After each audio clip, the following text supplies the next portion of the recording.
सगळ्यांचं पुन्हा एकदा स्वागत। पावसासंदर्भातल्या बातम्या बघूया। बीड जिल्ह्यामध्ये मध्यरात्री झालेल्या मुसळधार पावसानं माजलगाव तालुक्यातल्या पद्मावती नदीला पूर आलाय। पुराचं पाणी पुलावरनं वाहत असल्यानं मोगरा, डाके पिंपरी, साळेगाव, कोथळा या गावांचा संपर्क तुटलाय। तर वडवणी तालुक्यातल्या लौळ, परडी, माटेगाव इथं नदीला पूर आल्यामुळे नागरिकांना जीव धोक्यात घालून प्रवास करावा लागतोय। अनेक वर्षांपासून या ठिकाणी पुलाची मागणी होतीये। इथं तत्काळ नवीन पूल उभारण्यात यावा अशी मागणी ग्रामस्थांकडून होतीये।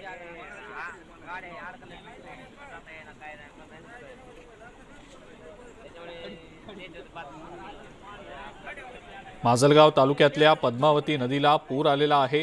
पुराचं पाणी पुलावरनं वाहतंय आणि त्यामुळे अनेक गावांचा संपर्क तुटलाय।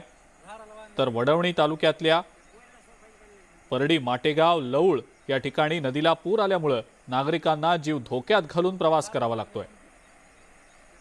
अनेक वर्षांपासून इथले ग्रामस्थ पुलाची मागणी करतायत, पण ही मागणी तितकीशी गांभीर्याने घेतली गेलेली नाही की काय असंच दिसतंय।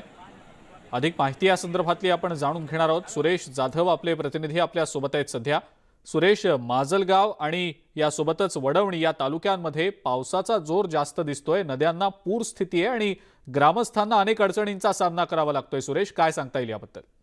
अजिंक्य, मध्यरात्रीपासून बीड जिल्ह्यामध्ये मुसळधार पावसाने हजेरी लावलेली आहे आणि विशेष म्हणजे रात्री 2 तास हा पाऊस चालला आणि या धुवाधार पावसामुळे नदी नाल्यांना पूर आलेला आहे। यातच जे माजलगाव तालुक्यातील जी पद्मावती नदी आहे या नदीला मोठ्या प्रमाणात पूर आलेला आहे। दुतडी भरून नदी वाहते आणि पुलावरून पाणी गेल्यामुळे जे 4 गाव आहेत त्या गावांना जोडणारा येण्या जाण्याचा जो रस्ता आहे तो बंद झालेला आहे। त्यामुळे तिथल्या गावच्या लोकांना दळणवळणाचा प्रश्न निर्माण झाला आहे। त्याचबरोबर वडवणी तालुक्यामधले जे काही 5 ते 7 गावांना जोडणारा पूल आहे तो अनेक दिवसापासून खराब झालेला आहे आणि त्याच्या दुरुस्तीची मागणी केली जात होती, मात्र ती देखील मागणी प्रशासनाने मान्य केली नाही। आणि सुरेश, धन्यवाद सविस्तर माहिती दिली त्याबद्दल। पुढची ब्रेकिंग न्यूज पुन्हा एकदा आपण बघणार आहोत। मुंबई पोलिसांनी कबरीवरचे लाईट्स आता हटवलेले आहेत। याकूबच्या कबरीवरचे LED लाईट्स हटवले गेलेत। न्यूज 18 लोकमतच्या बातमीची दखल घेत मुंबई पोलिसांनी ही सुरुवातीची कारवाई केल्याचं आपण पाहतो आहोत। बडा कब्रस्तान इथल्या याकूब मेमनच्या या कबरीच्या उदात्तीकरणाचा प्रकार घडलेला होता। कबरीला स्मारकाचं स्वरूप देण्याचा प्रयत्न होत असल्याचा प्रकार उघडकीला आलेला होता। ही सध्या आपण थेट दृश्य पाहतो आहोत। मुंबईचे पोलीस या ठिकाणी पोहोचलेले आहेत। याकूबच्या कबरीवरील LED जे लाईट्स लावले गेलेले होते ते हटवले गेलेले आहेत। सुरुवातीची ही कारवाई मुंबई पोलिसांकडून करण्यात आलेली आहे। एका दहशतवाद्याच्या कबरीला इतकी VIP ट्रीटमेंट का, असा प्रश्न आता उपस्थित करत संताप व्यक्त केला गेलेला आहे। आपण पाहतो आहोत ही थेट दृश्य आहेत मुंबईच्या बडा कब्रस्तान या परिसरातली। या कबरीचं स्मारक करण्याचा प्रयत्न होत असल्याचा प्रकार उघडकीला आल्यानंतर संताप व्यक्त करण्यात आलेला होता। भाजपनं महाविकास आघाडी सरकारवर या मुद्द्यावरून आता आरोप सुद्धा केलेले आहेत। राम कदम यांनी या संदर्भातली प्रतिक्रिया सुद्धा दिल्याचं आपण पाहिलेलं आहे। मात्र या कबरीच्या स्मारकात रूपांतर करण्याच्या एकंदरीत प्रकाराला परवानगी नेमकी कोणी दिली, परवानगी देणारे नेमके कोण होते आणि आता नेमकी त्यांच्यावर काय कारवाई होणार आहे, हे काही महत्त्वाचे प्रश्न उपस्थित होत आहेत। आपण पाहतो ही थेट दृश्य आहेत। या कबरीवरचे जे LED लाईट्स आहेत ते आता हटवले जात आहेत। मुंबई पोलीस त्या ठिकाणी उपस्थित आहेत आणि त्याचीच ही दृश्य आपण सध्या पाहतो आहोत। न्यूज 18 लोकमतनं ही बातमी सर्वात आधी दाखवलेली होती। तातडीनं या बातमीची दखल घेत आता मुंबई पोलीस ही सुरुवातीची कारवाई करताना दिसतायत। या कबरीवरचे LED पोलिसांनी हटवलेले आहेत। 2 दृश्य आपल्या स्क्रीनवर आपण पाहतो आहोत। स्क्रीनच्या उजवीकडचं दृश्य, या कबरीला टाइल्स लावले गेलेले होते। LED लाईट्स लावण्याचा प्रकार समोर आलेला होता आणि आता हे LED लाईट्स मुंबई पोलिसांकडून काढले गेलेले आहेत।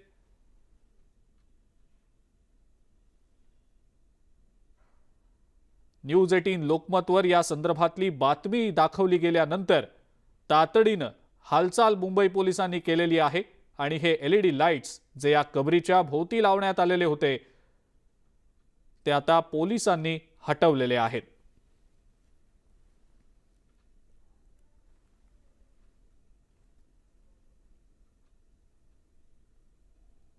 दहशतवादी असलेल्या व्यक्तीच्या कबरीचं स्मारक करण्याचा प्रयत्न हा होत असल्याचा प्रकार उघडकीला आल्यानंतर मोठा संताप व्यक्त करण्यात आलेला होता।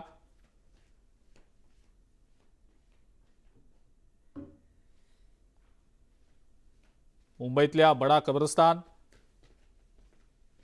इथली ही कबर आहे आणि या कबरीला मजारीचं स्वरूप देण्याचा प्रयत्न होत असल्याचा आरोप केला गेलेला होता। या सगळ्या प्रकारानंतर आता मुंबई पोलिसांनी तातडीनं हालचाल करत ही सुरुवातीची कारवाई केल्याचं आपण पाहतो आहोत।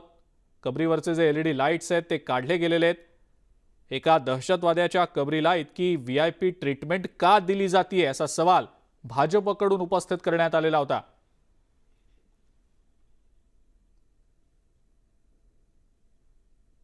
न्यूज 18 लोकमतनं ही बातमी सर्वात आधी दाखवली।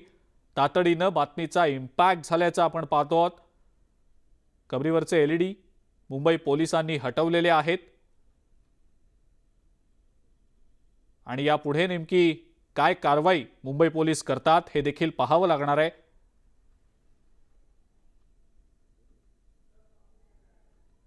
याकूब मेमनच्या या कबरीच्या आजूबाजूला टाइल्स लावण्याची LED लाईट्स लावण्याची परवानगी नेमकी कोणी दिली, या मागे नेमकी काय कारणं होती आणि आता परवानगी दिलेल्यांवर नेमकी काय कारवाई होणार असे अनेक प्रश्न या निमित्तानं उपस्थित होत आहेत।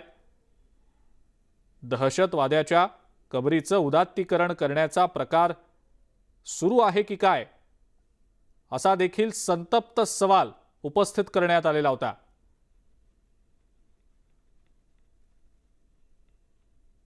स्क्रीनवरची ही दोन दृश्य, उजवीकडचं दृश्य दहशतवादी असलेल्या याकूब मेमनच्या कबरीच्या आजूबाजूला संगमरवरी टाइल्स लावल्या गेल्या, LED लाईट्सची सजावट करण्यात आली।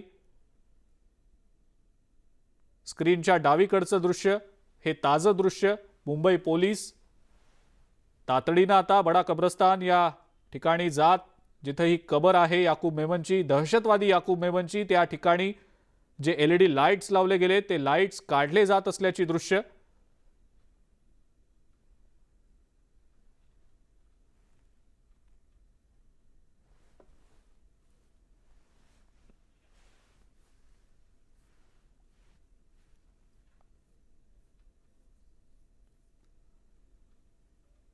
मुंबई पोलीस ही सुरुवातीची कारवाई तर करताना दिसतायत, मात्र महत्त्वाचा मुख्य प्रश्न हाच आहे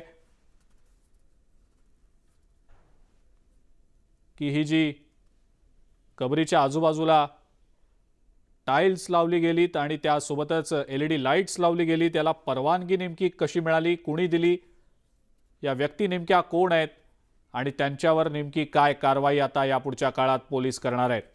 राज्य सरकार या संदर्भात तातडीनं पावलं उचलेल अशी आशा देखील व्यक्त करण्यात आलेली आहे। या अनुषंगानं मुंबई पोलिसांचं एक पथक जे आहे ते या बडा कब्रस्तान या ठिकाणी पोहोचलेलं आहे आणि कबरीच्या आजूबाजूला जे LED लाईट्स लावले गेलेत ते लाईट्स काढले गेलेले आहेत।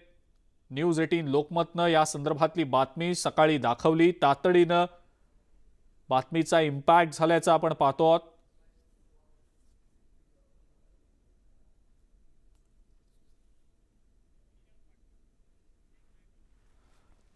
अधिक माहिती या संदर्भातली आपण जाणून घेऊया। विशाल पाटील आपला प्रतिनिधी आपल्या सोबत आहे सध्या। विशाल, अखेर कबरीवरचे LED लाईट्स मुंबई पोलिसांनी हे काढलेले आहेत। न्यूज 18 लोकमतच्या बातमीची दखल घेतली गेली आहे। विशाल, काय सांगता येईल याबद्दल? अजिंक्य, नक्कीच सकाळपासूनच न्यूज 18 लोकमतनं हा सगळा प्रकार जो आहे हा समोर आणला होता। आत्ता आपण बडा कब्रिस्तान या ठिकाणी आहोत। या ठिकाणची आत्ता जर परिस्थिती पाहायला गेलं तर मुंबई पोलिसांची एक तुकडी जी आहे ती आतमध्ये गेलेली आहे त्या ठिकाणचे जे LED लाईटचं काम करण्यात आलं होतं ते हटवण्याचं काम आता सुरू झालेलं आहे। त्यामुळे कुठेतरी याकूब मेननसारख्या दहशतवाद्याच्या कबरीला मझारचं स्वरूप देण्याचा प्रयत्न जो आहे हा केला जात होता आणि त्यामुळेच हा सगळा प्रकार उघडकीस आल्यानंतर आता मुंबई पोलीस जे आहेत हे ॲक्शन मोडमध्ये आल्याचं आपल्याला पाहायला मिळतंय आणि हा सगळा प्रकार जो आहे हा उघडकीस आल्यानंतर आता मुंबई पोलीस जे आहेत हे बडा कब्रिस्तान या ठिकाणी पोहोचलेले आहेत।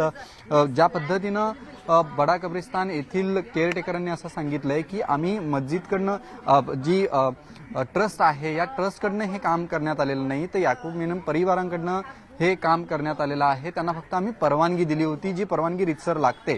मात्र ह्या सगळ्या अनुषंगाने अनेक प्रश्न जे आहेत हे उपस्थित झालेले आहेत, कारण का इतक्या हा सगळा प्रकार घडत असताना नेमकं जामा मस्जिद ट्रस्टच्या अंडर ही बडा कब्रिस्तान येते, त्यांच्याकडनं का याच्या बाबतीत विचार केला गेला नाही किंवा 8 महिन्यांपूर्वी हे काम केल्या गेल्याची माहिती सुद्धा जी आहे ती येथील केअरटेकरांनी दिलेली आहे। त्यामुळे हा सगळा प्रकार आता उघडकीस आल्यानंतर मुंबई पोलीस जे आहेत हे आता ॲक्शन मोडमध्ये आलेले आहेत। अजिंक्य, बरोबर आहे, पण विशाल या सगळ्या प्रकारानंतर आता फक्त LED लाईट्स काढून तर होणार नाही, भागणार नाही, या पुढची नेमकी कारवाई काय होणार आहे? पोलिसांकडनं या संदर्भातली काही प्रतिक्रिया दिली गेली आहे का?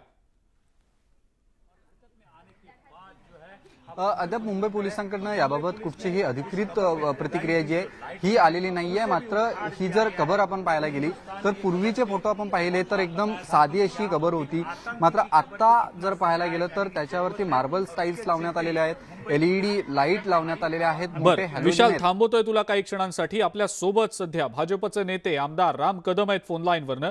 कदम साहेब, आपलं स्वागत न्यूज 18 लोकमत मध्ये। आपण या कबरीच्या अनुषंगानं वक्तव्य केलेलं होतं, मागणी केलेली होती, संताप व्यक्त केलेला होता। आता अखेर मुंबई पोलिसांनी सुरुवातीची कारवाई करत LED काढलेत कबरीभोवतीचे, आपली पहिली प्रतिक्रिया? नाही बघा, हे बदललेलं सरकार आहे। माननीय मुख्यमंत्री एकनाथ शिंदे साहेब आणि माननीय उपमुख्यमंत्री देवेंद्र फडणवीस साहेब यांच्या नेतृत्वात लोकांच्या हिताचं काम करणारं सरकार आहे। म्हणजे फरक स्पष्ट आहे। एका ठिकाणी उद्धव ठाकरे मुख्यमंत्री असताना जो आतंकवादी आहे त्या आतंकवाद्याच्या कबरीचं मजारमध्ये रूपांतर होत होतं।